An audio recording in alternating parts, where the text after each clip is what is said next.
नमस्कार दोस्तों, एक बार फिर से आपको आपके इस YouTube चैनल में आपका स्वागत है। अगर आप इस चैनल में नए हैं तो कृपया इस चैनल को सब्सक्राइब कर दें, बेल आइकॉन नोटिफिकेशन पर क्लिक कर दें, वीडियो को लाइक एंड शेयर जरूर कर दें ताकि समय-समय पर आपके समक्ष और भी बेहतरीन वीडियोस बनाने का हमें मौका मिलता रहे। दोस्तों, माननीय सुप्रीम कोर्ट ने 16 जनवरी 2023 को एक जजमेंट है वो प्रोनाउंस किया है। वो एक क्रिमिनल अपील नंबर 37 ऑफ 2023 एक रिपोर्टेबल जजमेंट है। तो दोस्तों, इसमें माननीय सुप्रीम कोर्ट ने क्वेश्चन ऑफ लॉ जो है वो फ्रेम किया था। उसका जो जो जो इस जजमेंट के माध्यम से उन्होंने इसका आंसर दिया है। तो क्या इसमें एक क्वेश्चन ऑफ लॉ ये था कि अगर किसी अक्यूज्ड को सेक्शन 167 सब पार्ट 2 ऑफ सीआरपीसी के अंदर रिलीज कर दिया जाए, जिसमें इन्वेस्टिगेशन अगर कंप्लीट नहीं हुई हो, तो फिर सब्सिक्वेंट चार्जशीट फाइल करने पर क्या उसकी जो बेल है वो रिजेक्ट की जा सकती है? ऐसा माननीय सुप्रीम कोर्ट ने इस जजमेंट के माध्यम से जो है क्वेश्चन ऑफ लॉ का आंसर दिया है। माननीय सुप्रीम कोर्ट ने कहा कि चार्जशीट फाइल कर लेना, अगर इन्वेस्टिगेशन कंप्लीट होती है सेक्शन 167 सब पार्ट 2 तक, अगर वो अक्यूज्ड को बेल मिल जाती है और इन्वेस्टिगेशन कंप्लीट नहीं हुई होती है तो अक्यूज्ड का राइट है 167 सब पार्ट 2 के अंदर सीआरपीसी के अंदर बेल लेने का। लेकिन अगर सब्सिक्वेंट चार्जशीट फाइल कर दी जाए तो फिर अक्यूज्ड का राइट ने अक्यूज्ड की बेल इस ग्राउंड पर कैंसिल नहीं की जा सकती कि इन्वेस्टिगेटिंग एजेंसी ने चार्जशीट फाइल कर दिया है। अनलेस जब तक इन्वेस्टिगेशन ऐसा कुछ चार्जशीट में ऐसे ऑफेंसेस ना हो जो कि नॉन बेलेबल हो, उसमें बेल जो है तभी उसी ग्राउंड पे बेल को कैंसिल किया जा सकता है। तो आइए हम इसके जजमेंट के थोड़ा सा फैक्ट्स और लीगल एस्पेक्ट्स को समझने की कोशिश करते हैं। ये 31 पेज की एक जजमेंट है जिसमें state through central bureau of investigation जो कि अपीलेंट है और रेस्पोंडेंट के ऊपर ये केस जो है अपील डाली है। यहाँ से C central bureau of investigation जो है वो जजमेंट थी high court of Andhra Pradesh at Amaravati 16/3/2022 की जजमेंट को इन्होंने चैलेंज किया था, जो criminal petition number so and so, जिसमें हाई कोर्ट ने पिटीशन को डिसमिस कर दिया था अपीलेंट की पिटीशन जो कि सेंट्रल ब्यूरो ऑफ इन्वेस्टिगेशन थी। इन्होंने एप्लीकेशन जो फाइल की थी 439 सब पार्ट 2 ऑफ सीआरपीसी के अंदर फाइल की थी। ये 439 सब पार्ट 2 सीआरपीसी जो है कैंसिलेशन ऑफ बेल के लिए बना हुआ है। इसमें जो है अक्यूज्ड की बेल के लिए कैंसिलेशन ऑफ बेल के लिए डाली फाइल की थी जो कि ओरिजिनल अक्यूज्ड नंबर 1 है। और हाई कोर्ट ने ये कहा कि अगर रिस्पोंडेंट नंबर 1 जो अक्यूज्ड नंबर 1 है उनको बेल दी गई है अंडर सेक्शन 167 सब पार्ट 2 सीआरपीसी के अंदर, डिफॉल्ट बेल दे दी गई है, तो ये परमिसिबल नहीं है कि उनकी जो बेल को कैंसिल कर दिया जाए। On this ground on the merits पे उनकी जो बेल को कैंसिल नहीं किया जा सकता। इन्वेस्टिगेशन एजेंसी सीबीआई ने यहाँ अपील फाइल की माननीय सुप्रीम कोर्ट में। अब यहाँ क्वेश्चन इशू इन्वॉल्व मतलब जो इन्वॉल्व हुआ था अपील में वो केस था कि क्या जब अक्यूज्ड को रिलीज किया गया था default bail, there after cancellation of bail application can be considered cancellation of the bail application can be considered on merits। तो इसमें क्रोनोलॉजिकल डेट्स एंड इवेंट्स जो है उस पर रेफर किया गया है। तो पहले बताया कि जो डिसीज्ड थे एक फॉर्मर एमएलए थे जो farmer member of Lok Sabha and the former of AP legislative council के थे, और उन्होंने कई और अदर पोस्ट भी थी उनके पास, और वो मृत पाए गए अपने घर पे 15 मार्च 2019 को। तो इन्वेस्टिगेशन केस के अंदर केस रजिस्टर्ड हुआ अंडर सेक्शन 174 सीआरपीसी में और बाय लोकल पुलिस और in crime number so and सो। फिर इसके बाद केस जो है 302 और 120 बी पुलिस आईपीसी का भी रजिस्टर्ड हुआ। स्पेशल इन्वेस्टिगेशन टीम ने कंस्टिट्यूट की गई स्टेट ने, और एसआईटी ने इन्वेस्टिगेशन कंप्लीट मतलब इन्वेस्टिगेशन चालू की। इन्वेस्टिगेशन के दौरान स्टेट पुलिस एजेंसी ने रिस्पोंडेंट नंबर 1 जो कि ओरिजिनल अक्यूज्ड है उनको अरेस्ट कर लिया 28/3/2019 को और उनको जुडिशियल कस्टडी में भेज दिया। और 90 दिन का जो स्टैच्यूटरी पीरियड था वो लैप्स हो गया 26 जून 2019 को, और नेक्स्ट डे 90 दिन बीतने के बाद रिस्पोंडेंट नंबर 1 जो कि ओरिजिनल अक्यूज्ड है उन्होंने bail application for default bail application 167 सब पार्ट 2 ऑफ सीआरपीसी में फाइल की। रिस्पोंडेंट की जो बेल डिफॉल्ट बेल थी वो अलाउ हो गई लर्नड जेएमएफसी द्वारा ऑन 27 जून 2019। और रिस्पोंडेंट जो है यहाँ पर ओरिजिनल अक्यूज्ड है उनको बेल पे छोड़ दिया गया एज पर द ऑर्डर। और उसके बाद ऑर्डर पास हुआ, हाई कोर्ट ने 11/3/2020 को एक रिट पिटीशन डाली गई थी सो और फिर एक और रिट पिटीशन डाली गई सो। तो 2 रिट पिटीशन फाइल की गई थी, दायर की गई इन्वेस्टिगेशन द अबव क्राइम की इंटरेस्ट जो है अपीलेंट को दे दिया जाए। इन्वेस्टिगेशन जो क्राइम है वो अपीलेंट जो कि सीबीआई को दे दिया जाए। फिर सीबीआई ने इन्वेस्टिगेशन को ले लिया, उन्होंने एक एफआईआर जो है सो नंबर फाइल की 9 जून 2020 को। और इन्वेस्टिगेशन से निकल के आया कि कॉन्स्पिरेसी जो है वो हैश्ड की गई है A1 से लेके A4 जो अक्यूज्ड है और विद सम अदर पर्संस, तो ताकि डिसीज्ड की हत्या की जा सके। और कई इन्फ्लुएंस पर्सन भी थे बिहाइंड द कॉन्स्पिरेसी।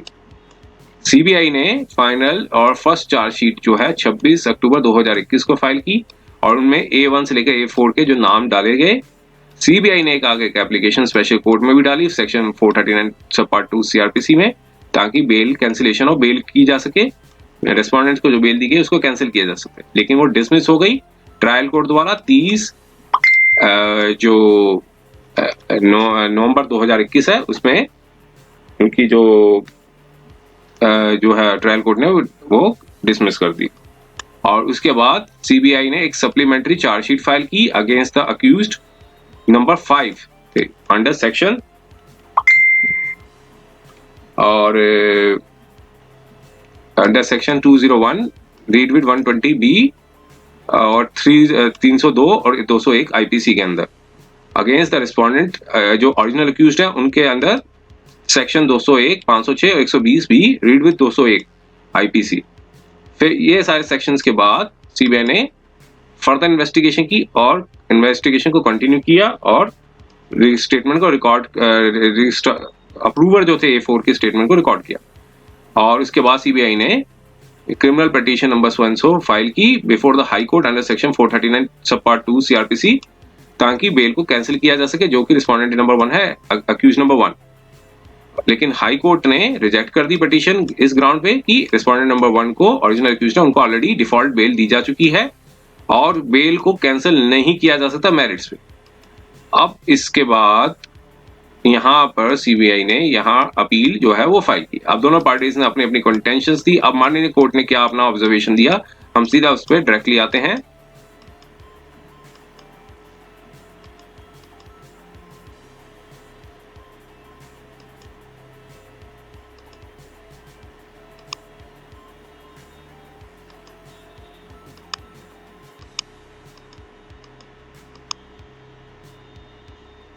अब यहाँ पे देखिए ये अब दोनों पार्टीज को सुनने के बाद जो क्वेश्चन ऑफ लॉ जो है वो फ्रेम ये किया गया कि जो बेल जो ग्रांट की गई है section sub section 2 of section 167 CrPC में, अगर इन्वेस्टिगेशन कंप्लीट नहीं होती with in the prescribe period तो क्या वो कैंसिल की जा सकती है after the presentation of chargesheet. अगर इफ द क्वेश्चन जो है वो आंसर एफर्मेटिव में दिया जा सकता है तो फिर कौन से ग्राउंड्स हैं और सर्कमस्टांसेस हैं जिसमें बेल कैंसिल की जा सकती है। ये क्वेश्चन ऑफ लॉ है वो फ्रेम किया गया। और यहाँ भी कई डिस्प्यूट नहीं किया जाता है कि अक्यूज जो है वो बेल पे छोड़े गए थे सेक्शन 167 2 ऑफ सीआरपीसी। और जो बॉन्ड भराया गया था इन्वेस्टिगेशन एजेंसी ने टू कंप्लीट द इन्वेस्टिगेशन ताकि वो चार्जशीट है वो स्टिपुलेटेड पीरियड पे डाली जा सके। और सब सेक्शन 2 ऑफ सेक्शन 167 जो है वो एक आउटर लिमिट फिक्स करता है कि इन्वेस्टिगेशन है वो कंप्लीट की जा सके, ताकि अगर सेम नहीं कंप्लीट की गई हो विद इन प्रेस्क्राइब पीरियड पे ताकि अक्यूज्ड का राइट बनता है वो बेल पे छोड़ दिया जाए। ये सारे प्रोविजन 167(2) सीआरपीसी में को कंसीडर करते हैं। तो फिर ये डिस्प्यूट नहीं रह जाता है कि पर्सन को अगर बेल पे छोड़ा जाए तो वो उनको मतलब उनको बेल ग्रांट की जाती है under the provision of chapter 33 of the CrPC, जिसमें सेक्शन 437 और 439 भी इंक्लूड है। तो object and purpose of section 167(2) CrPC का यही है कि ताकि इन्वेस्टिगेशन को एक्सपीडिशियसली तेजी से की जा सके with in the prescribe period, ताकि देरी ना हो। ऑब्जेक्ट यही है कि एक अर्जेंसी हो, डिफॉल्ट मजिस्ट्रेट सेल अगर डिफॉल्ट हो तो मजिस्ट्रेट जो अक्यूज्ड को बेल पर छोड़ दें और फिर and if he is ready and does furnish the bail, अगर वो बेल मतलब भरने को तैयार है तो उनको छोड़ दिया जाता है। ये सेक्शन 167(2) के जो है प्रोविजंस को डिस्कस किया। और उसके बाद ये दोनों जो जजमेंट्स के बाद भी जो है उस पर रिलायंस किया गया, और जजमेंट्स पर भी रिलायंस करने के बाद कोर्ट ने अपना जो फाइनल ओपिनियन ये दिया। देखिए फाइनल ओपिनियन पे चलते हैं। अगर कोई स्पेशल ग्राउंड्स बनते हों चार्जशीट पे, तो फिर चार्जशीट रिवील्स करती हो कि commission of non bailable of crime किया गया हो, तब फिर बेल इन पर्सन जो इन फेवर ऑफ जिसके ग्रांट पे बेल दी गई हो, तो उनको डिफॉल्ट बेल दी गई हो अंडर सेक्शन 167(2) सीआरपीसी से, उनको कैंसिल किया जा सकता है under section 437(5) and 439(2) of CrPC. तो यहाँ पर साफ साफ क्लियर कर दिया सारे जो प्रोविजंस ऑफ लॉ डिस्कस करने के बाद जो भी जजमेंट्स आई थी कि अगर कोई ऐसा क्राइम किया है जो कि नॉन बेलेबल है, तो अगर चार्जशीट फाइल की जाती है तो ऐसे ग्राउंड पे बेल को कैंसिल किया जा सकता है, ऐसे माननीय सुप्रीम कोर्ट ने बताया।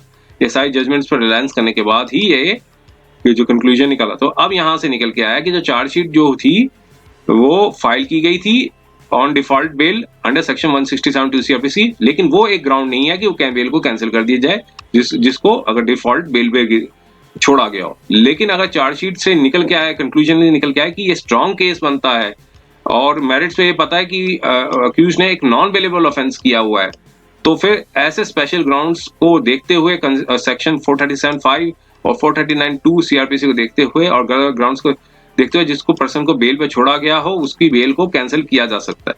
तो यहाँ पर ये फाइनल ऑब्जर्वेशन माननीय सुप्रीम कोर्ट ने दी, और फिर यहाँ पर इसमें जो हाई कोर्ट की जो ऑर्डर था उसको सेट असाइड कर दिया, और फिर जो हाई कोर्ट का था ऑर्डर को सेट असाइड कर दिया। अब ये इशू आंसर जो इशू जो इन्वॉल्व था यहाँ पर कि क्या बेल कैंसिल किया, तो इस कोर्ट ने यहाँ पर एफर्मेटिव में आंसर दिया कि अगर अक्यूज्ड ने डिफॉल्ट बेल की है, रिलीज छोड़े गए हैं 167(2) सीआरपीसी में, और उसके बाद चार्जशीट फाइल की गई हो और स्ट्रॉन्ग केस बनता हो, स्पेशल रीजंस जो है वो चार्जशीट में मेड आउट होते हो, तो अक्यूज्ड ने अगर नॉन बेलेबल क्राइम किया हो तो इस ग्राउंड्स को देखते हुए सेक्शन 437 सब पार्ट 5, 439 सब पार्ट 2 उसकी अक्यूज्ड की बेल को कैंसिल किया जा सकता है ऑन मेरिट्स, और कोर्ट्स को प्रिक्लूड नहीं किया जा सकता कि वो कंसीडर करें, प्रिवेंट नहीं किया जा सकता कि वो एप्लीकेशन को कंसीडर करें for the cancellation of the bail on merits. और सिर्फ चार्जशीट जो फाइल कर दी जाए वो इनफ नहीं होगा। सिर्फ चार्जशीट के बेसिस पे अगर बनता हो कि स्ट्रॉन्ग केस में बन रहा है, नॉन बेलेबल क्राइम किया हुआ और उसने he deserve to be in the custody, तो फिर उसको अरेस्ट किया जा सकता है। तो ये सारी चीजें जो है हाई कोर्ट ने कंसीडर नहीं की है मेरिट्स पे, तो एप्लीकेशन ऑफ बेल को रिजेक्ट कर दिया। मैटर यहाँ वापस रिमिट किया जाता है हाई कोर्ट को कि वो एप्लीकेशन को कंसीडर करें और फ्रेश डिसाइड करें in accordance with the law and merits और ऑब्जर्वेशन जो दी गई हैं अबव। तो यहाँ पे जो अर्लियर जजमेंट जो पास की गई थी रिट पिटीशन द ट्रायल की केस जो ट्रांसफर कर दिया जाए स्पेशल कोर्ट हैदराबाद से मतलब स्पेशल कोर्ट हैदराबाद को ट्रांसफर कर दिया जाए, तो proceeding of the cancellation of bail जो पहले high court of Andhra Pradesh and Amaravati में फाइल की गई थी उसको अब ट्रांसफर किया गया high court of Telangana Hyderabad, और हाई कोर्ट ऑफ तेलंगाना है जो वो फ्रेश डिसाइड करेंगे, डिस्पोज करेंगे application for the cancellation of bail in the lights of the observation made thereof. तो ये जजमेंट आई थी 16 जनवरी 2023 को। उम्मीद है ये वीडियो आपको पसंद आया होगा। अगर ये वीडियो आपको पसंद आया है तो कृपया इसे चैनल को सब्सक्राइब कर दें, बेल आइकॉन नोटिफिकेशन पर क्लिक कर दें, वीडियो को लाइक एंड शेयर जरूर कर दें ताकि समय समय पर आपके समक्ष और भी बेहतरीन वीडियोस बनाने का हमें मौका मिलता रहे। समय देने के लिए बहुत बहुत धन्यवाद।